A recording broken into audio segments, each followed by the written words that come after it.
Well, hello everyone. You come to me today in one of my other daft cars.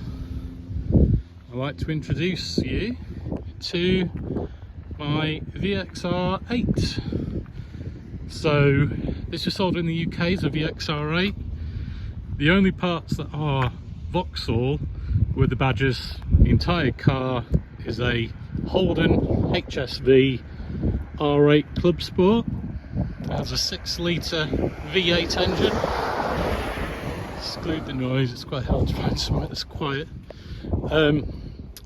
As standard, also has a 6-speed gearbox.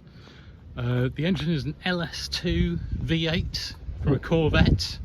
As I say, 6-litre V8, 410 horsepower standard, over 400 pound-foot of torque. Mated to a nice close ratio gearbox in this particular car anyway, because it's had the gearbox changed, and it's an absolute riot. That's all I can say really. Massive brakes. The brakes at the time were rumoured to be as good as Lamborghini Murcielago. Huge brakes, very strong. The standard comes with a limited slip differential on the back, puts the power down like you would not believe. Exclude the road noise again.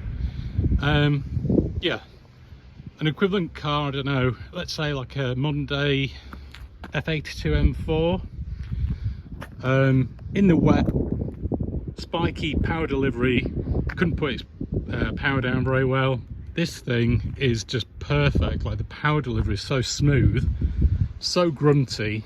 I'm really impressed.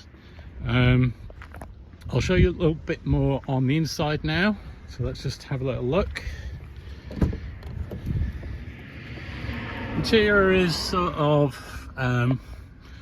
not sort of over the top. I'm not a fan of the VXR branding seats at all. I think they look gash, but the seats are quite comfortable. Dashboard's quite nice. You've got all your oil pressure and things like that.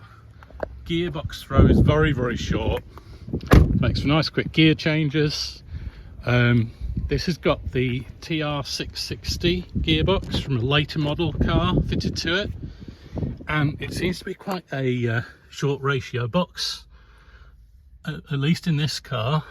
So let's just have a little look if we get in.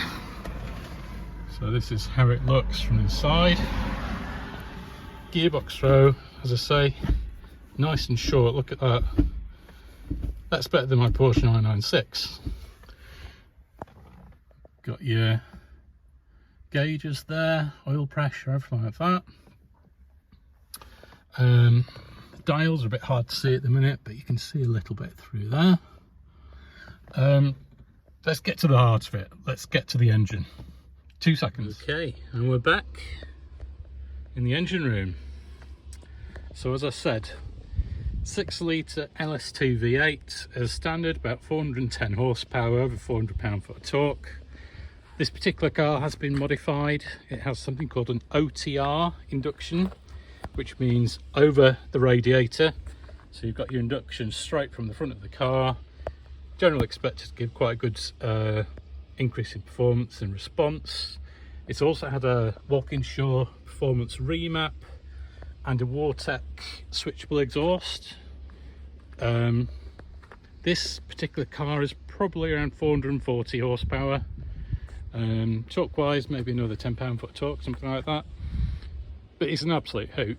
It is a big car, but to drive, you would never know. The steering feels fantastic. The brakes, as I said, are just monstrous. Really incredibly good brakes. This car has had a lot of work done to it. It's quite a high mileage car, but it's had tons and tons of servicing, tons and tons of bills for Super Pro suspension, all things like that, and it's as tight as a drum. It drives fantastically, like really does. I've had a lot of cars and it drives very well, hides its weight really quite amazingly. So yeah, just wanted to show you some details of the car. What shall I do? Should I do a little startup? Yeah, let's do a startup. Let's listen to it. All right, back in a second. Okay, let's see how it sounds.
As you can see, it's very quiet.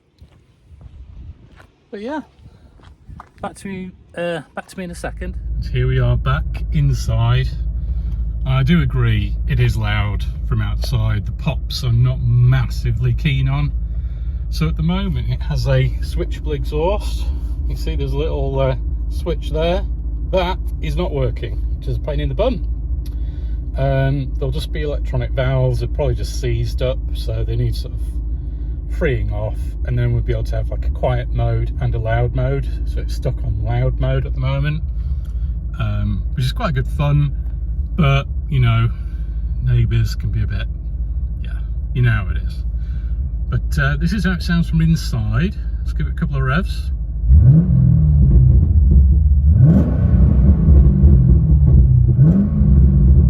The whole car's shaking right now. It's very antisocial, I know, it's terrible. I'm really ashamed. I'm not really. But yeah, this is it. Can you guess how much I got this 440 horsepower 6-speed missile for?